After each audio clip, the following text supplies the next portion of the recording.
दूध कौन से जानवर का सबसे अच्छा होता है? बेटी, दूध तो भैंस का ही सर्वोत्तम होता है। फिर तो आपको भैंसशाला चलानी चाहिए स्वामी जी। आप गौशाला चलाते हैं और दूध भैंस का सबसे अच्छा बता रहे हैं। वो इसलिए बेटी, क्योंकि आपने दूध के विषय में पूछा है और दूध भैंस का ही उत्तम होता है।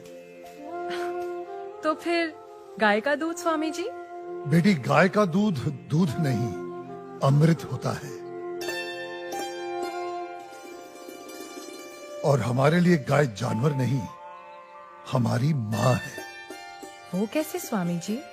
बेटी, हमारे शास्त्रों में स्पष्ट उल्लेख है, गावो विश्वस्व मातरः, गाय संपूर्ण विश्व की माता है।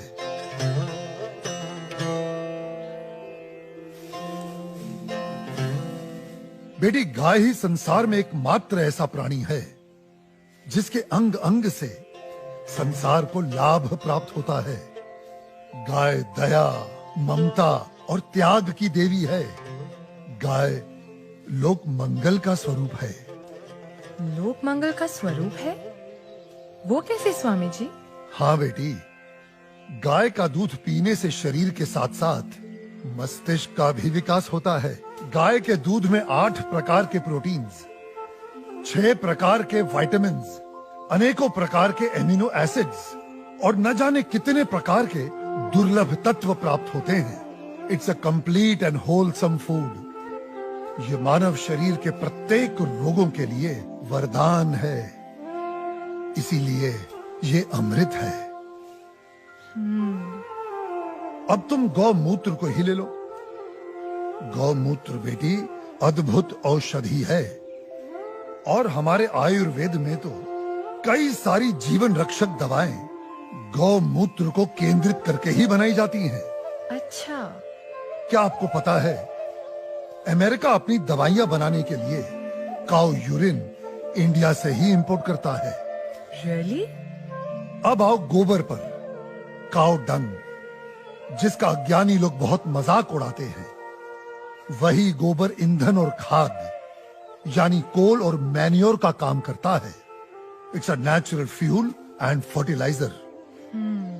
आपको पता है बेटी, गांव के कच्चे घरों की दीवारों पर गोबर लेपने से उन पर सूर्य की सख्त और विषाक्त किरणों का असर ही नहीं होता। ओह। बेटी, हमारे शास्त्रों में कहा गया है कि गाय के खुरों से उड़ी धूल यानी गोधूली अपने मस्तक पर लगाना तमाम तीर्थों में स्नान करने के बराबर है।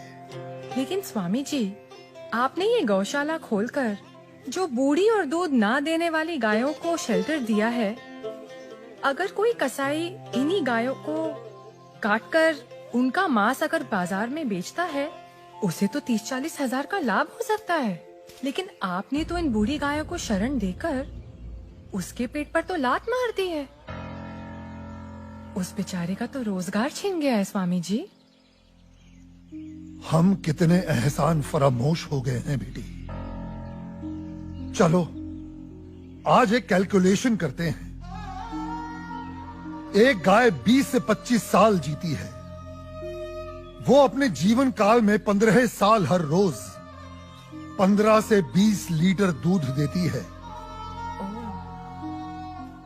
इसका मतलब एक साल में हुए तकरीबन 7,000 लीटर दूध और 15 साल में हुए 1,05,000 लीटर दूध।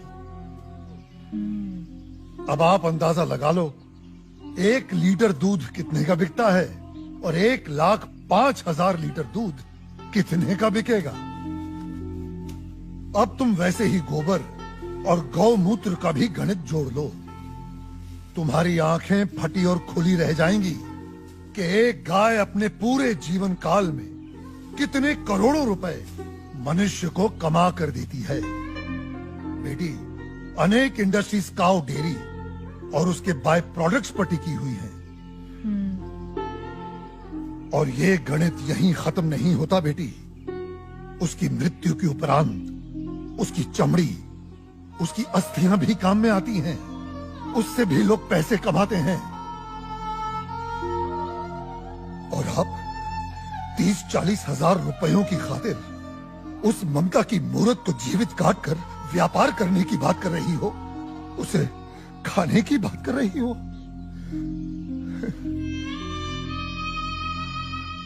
और कितना त्याग, कितना उपकार चाहिए एक प्राणी से। जिस मां ने अपने जीवन काल में हमें इतना धन दिया हो, हमारी सेवा की हो, उसके वृद्ध हो जाने पर, उसके बीमार हो जाने पर हम उसका त्याग कर दें, उसे अबैंडन कर दें। धिक्कार है ऐसी सोच को। बेटी अपनी मां के वृद्ध हो जाने पर उसे बेचा नहीं जाता, उसे काटा नहीं जाता, उसकी सेवा की जाती है। मैं आपकी बात से सहमत हूँ स्वामी जी, लेकिन आपका पॉइंट ऑफ व्यू प्रेजुडिस भी तो हो सकता है, क्योंकि आप एक हिंदू हैं। ओ मैडम जी, आप बिल्कुल गलत बोल रही हैं। मैं एक मुसलमान हूँ और मेरा नाम इस्लाम मुन्ना शेख है और मैं इस आश्रम का ग्वाला हूँ। और हमारे कुरान पाक में कहीं भी गाय के गोश्त को खाना नहीं लिखा है। हम हिंदुस्तान में रहते हैं। अगर गाय हिंदुओं की माँ है तो गाय हमारी भी माँ है।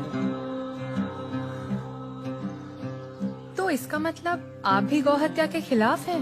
100%। हम हिंदुस्तान में गौ हत्या नहीं होने देंगे।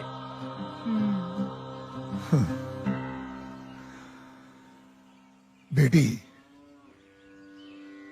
जितनी भी बीमार, लाचार और दूध ना देने वाली गायें हैं, जिन्हें हमारे अपने ही हिंदुओं ने अपने निजी स्वार्थ के लिए त्याग दिया है, हम उन सब गायों को अपने यहां शरण देंगे। उनकी सेवा कर उनका ऋण चुका